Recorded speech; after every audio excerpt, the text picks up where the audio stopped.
বাংলাদেশ রাষ্ট্রের প্রতিষ্ঠান কখনো এইভাবে ধ্বংস হয় নাই। ৭৫ সালেও শেখ মুজিবের মৃত্যুর পরে ২৪ ঘন্টার ভিতরে কিন্তু খন্দকার মোশতাক দায়িত্ব নিয়েছে। সেনাবাহিনী গিয়ে তাকে উঠায় নিয়ে আসছে বাসা থেকে, শপথ দিয়েছে। বাকশালের মন্ত্রিসভা থেকে ২১-২২ জনকে এনে মোশতাকের মন্ত্রিসভায় শপথ দিয়ে মন্ত্রী বানিয়েছে। টেলিভিশন রেডিওতে নিয়ে গেছে, বক্তব্য দিয়েছে।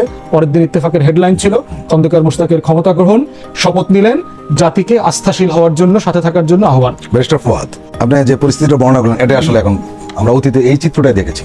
প্রশ্ন হলো যে সামনে আমরা এই চিত্রটা দেখতে চাই না, কিন্তু সেই চিত্রটা না দেখার জন্য কতটুকু দ্রুত সম্ভব ওই চিত্রটাকে বদলে দেওয়া সম্ভব? বদলে দেওয়া ডিপেন্ড করছে যে আপনি আসলে কিভাবে বদলে দিতে চান। প্রথম কথা হচ্ছে কিছু কিছু সংস্কারের উদ্যোগ নেওয়া হয়েছে, যেগুলোকে আমরা স্বাগত জানাই। গুম খুনের তদন্ত করবার জন্য একটা কমিটির দায়িত্ব দেওয়া হয়েছে, এটাকে আমরা স্বাগত জানাই। ৬টা সংস্কার কমিটি করা হয়েছে, এগুলোকে আমরা স্বাগত জানাই। যদিও আমরা বলেছি যে এর ভিতরে ২-৩টা কাজ ব্যুরোক্রেসি কমিয়ে দিয়ে করা যেত। যেমন ধরেন, আমাদের নির্বাচন কমিশন অলরেডি আছে, একটা রাষ্ট্রীয় কমিশন। বদিউল আলম মজুমদারকে আপনি সংস্কার কমিটির প্রধান না করে সরাসরি প্রধান নির্বাচন কমিশনার বানিয়ে দিতে পারতেন। তাহলে যেটা হতো, উনি যা যা করতে চান, যেহেতু উনি এটা নিয়ে গত ২০-৩০ বছর কাজ করছেন, ওনাকে নতুন করে বই ঘাটতে হবে না। উনি সরাসরি ৩টা মাস সংস্কার বাস্তবায়নে লেগে যেতে পারতেন। রাজনৈতিক দলগুলোর সাথে কথা বলা, নাগরিক সমাজের সাথে বৈঠক করা, তারপরে হচ্ছে ছাত্র জনতা যারা আছেন, প্রতিনিধি আছেন, তাদের সাথে কথা বলা, সবার সাথে কথা বলা, করে এটা কাজটা করতে পারতেন। ইফতেখারুজ্জামান সাহেব দুর্নীতি নিয়ে বহু বছর ধরে কাজ করছেন, ওনাকে আপনার দুর্নীতির আলাদা সংস্কার কমিটির দায়িত্ব না দিয়ে সরাসরি দুদকের চেয়ারম্যান করে দিতে পারতেন। গুম খুনের যে কমিটি করা হয়েছে, মিস্টার জাস্টিস মাহরুল ইসলাম চৌধুরী খুবই ভালো জাজ ছিলেন হাইকোর্টের, ওনাকে আপনি সরাসরি জাতীয় মানবাধিকার কমিশনের চেয়ারম্যান করে দিতে পারতেন। তাহলে যেটা হতো, রাষ্ট্রের কাঠামোর ভিতরে এই কাজগুলো চলমান থেকে যেত। তো আমরা মনে করি যে এটা আসলে সময় বেঁধে দিয়ে আলোচনা করবার বিষয় না। এটাকে আমি দেখি একটা কর্পোরেট জায়গাতে, যে আপনার পারফরমেন্স প্রতি মাসে, প্রতি সপ্তাহে যে দেশবাসী রিভিউ করবে, রিভিউ করে আপনাকে 1 মাস সময় বাড়িয়ে দেবে, 2 মাস বাড়িয়ে দেবে, অথবা বলবে যে না, এনাফ ইজ এনাফ। এটা যৌক্তিক সময়ের আলোচনা না, আলোচনাটা হচ্ছে ডেলিভারি বেস, পারফরমেন্স বেস, একটা ভালো নির্বাচন করবার জন্য। মানুষের জন্যই তো সংবিধান, সংবিধানের জন্য কিন্তু মানুষ নেই। ইউরোপের অনেক দেশে এবং ইংল্যান্ড সহ কোথাও তো লিখিত সংবিধান নেই, কনভেনশনের উপর চলে। তাহলে এখানে ম্যান্ডেটের যদি প্রশ্ন আসে, 18 কোটি মানুষের ম্যান্ডেটই ছিল সরকারের সাথে। সুতরাং প্রফেসর ইউনূস সাহেব, মাননীয় প্রধান উপদেষ্টা যেটা বলছেন, আমাদের ব্যর্থ হওয়া যাবে। ওনার এই সরকারের বিপ্লবের উত্তরাধিকার সরকারের ব্যর্থ হওয়া মানে হচ্ছে পুরো জাতির ব্যর্থতা। এই সরকার, উনি যখন দৃঢ়তার সহিত বলছেন আমরা ব্যর্থ হতে পারি না, পুরো জাতীয় কিন্তু প্রত্যাশা করে আমরা ব্যর্থ হওয়ার সুযোগ আমাদের নেই। এটা হচ্ছে একটা। আর সংস্কারের প্রশ্ন এক ধরনের চাপের মধ্য দিয়ে এখন দেশটা যাচ্ছে।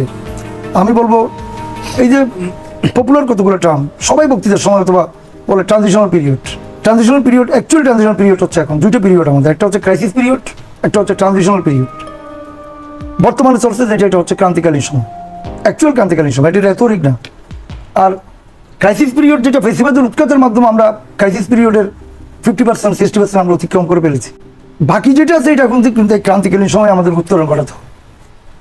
এখন এই উত্তরণ ঘটানোর সময়কালে যে অহেতুক বিতর্কগুলো, আমরা যে আমরা যে খুব দ্রুত কিছু কথা বলছি, আজকে এই স্ট্যান্ড, কালকে এই স্ট্যান্ড, পত্রিকার মাধ্যমে, মিডিয়ার মাধ্যমে, রাজনৈতিক দলগুলো, সুশীল সমাজ, তাদের কোনো কনক্রিট কথার মধ্যে কিন্তু কোনো ধরনের কন্টিনিউশন আমরা খুঁজে পাচ্ছি না। আজকে বলছে আমরা সময় দিতে চাই, কালকে বলছে সময় দেওয়ার সময় সম্ভব না, তাড়াতাড়ি সংস্কার করেন, তাড়াতাড়ি নির্বাচন দেন, আবার বলছেন এই সরকারকে আমরা সংস্কারের সময় দেবো। এক এক দিক থেকে একদম এই ধরনের একটা মনস্তাত্ত্বিক চাপের মধ্যে এই গভর্নমেন্টের কিন্তু সময়কাল যাচ্ছে। অনেকগুলো পুরো ধ্বংসস্তূপের উপর পুরো জাতির সমস্ত প্রতিষ্ঠান যেখানে ধ্বংস হয়ে গেছে, আক্ষরিক করতে না, বাস্তবিক করতে। এই ধরনের উত্তরাধিকার যে সরকারের কাঁধের উপর অনেক দায়িত্ব। তো আপনারা যদি তাদেরকে সময় দিতে চান, তাহলে তো মেন্টাল মনস্তাত্ত্বিক প্রেশার ক্রিয়েট করে কোনো লাভ হবে না। তাদেরকে বুদ্ধি পরামর্শ নেন, তাদেরকে যে জায়গায় হচ্ছে, যে জায়গায় লুপ হোল আছে, সেই জায়গাগুলো আইডেন্টিফাই করেন।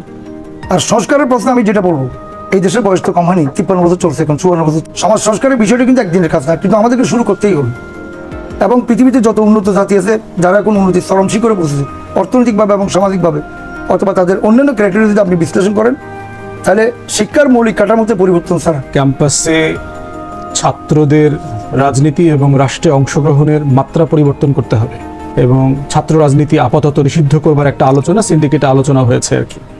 আমি নীতিগতভাবে মনে করি যে ক্যাম্পাসে কোনো কলেজ বিশ্ববিদ্যালয়ে দলীয় ছাত্র রাজনীতি থাকা উচিত না, কোনো পলিটিক্স থাকবে না। টিএসসি সাফিসিয়েন্টলি এনাফ ইনস্টিটিউশন আছে এখানে নতুন প্রজন্মকে তৈরি করবার জন্য, এবং নির্বাচিত প্রতিনিধিদের মাধ্যমেই হচ্ছে ছাত্র সমাজের নেতা হওয়া যায়।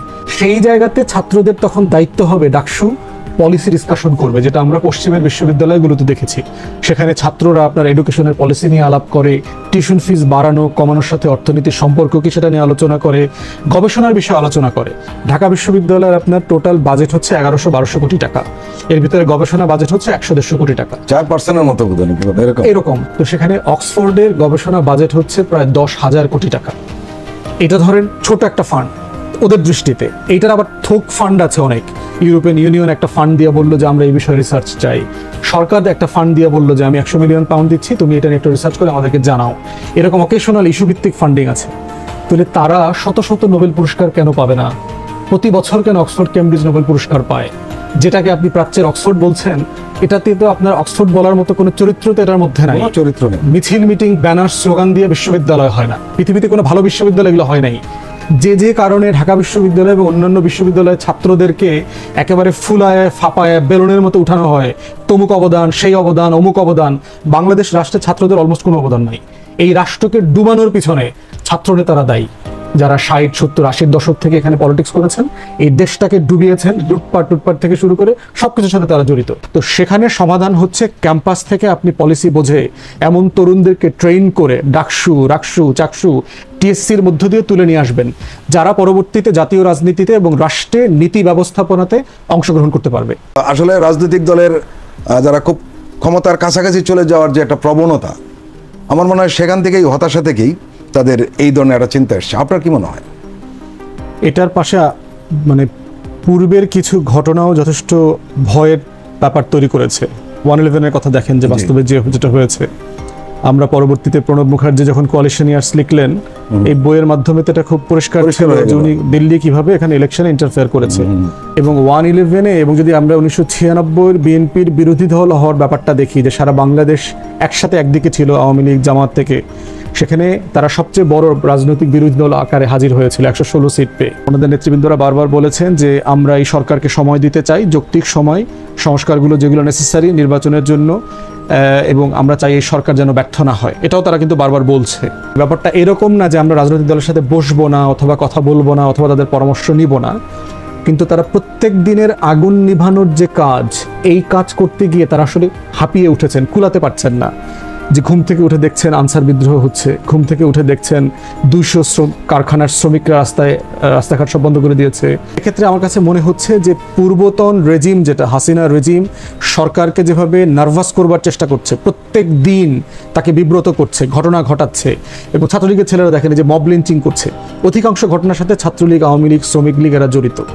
আমরা এক জায়গাতে দেখলাম যে আপনার এই যে একজন সেনা কর্মকর্তাকে হত্যা করা হলো, স্থানীয় আওয়ামী লীগের নেতারা ডাকাত ভাড়া করে এই অফিসারকে খুন করেছে, এমন একটা সময় যখন ডক্টর ইউনূস আমেরিকাতে, এবং সেনাবাহিনী তখন, সেনাপ্রধান তখন 18 মাসের একটা কথা বলেছেন, উস্কানি দেওয়া কিন্তু প্রচ্ছন্নভাবে। তাদের পররাষ্ট্র মন্ত্রণালয় এবং স্বরাষ্ট্র মন্ত্রণালয় মিলে একটা মিটিং করেছে গত 2-3 দিন আগে, যেখানে বাংলাদেশ বিষয়ক অনেক বিশেষজ্ঞরা ছিলেন, তেমনি বাংলাদেশেও তথাকথিত আওয়ামী সুশীল বুদ্ধিজীবী সাংবাদিকরাও সেখানে ফোনে, জুমে অ্যাটেন্ড করেছিলেন। পূজা আসতেছে কয়দিন পরে, আমরা সবাই জানি, দুর্গাপূজাকে কেন্দ্র করে কিন্তু যথেষ্ট পরিমাণ আপনার প্রোপাগান্ডা ছড়ানো হচ্ছে ইন্ডিয়ান মিডিয়াতে।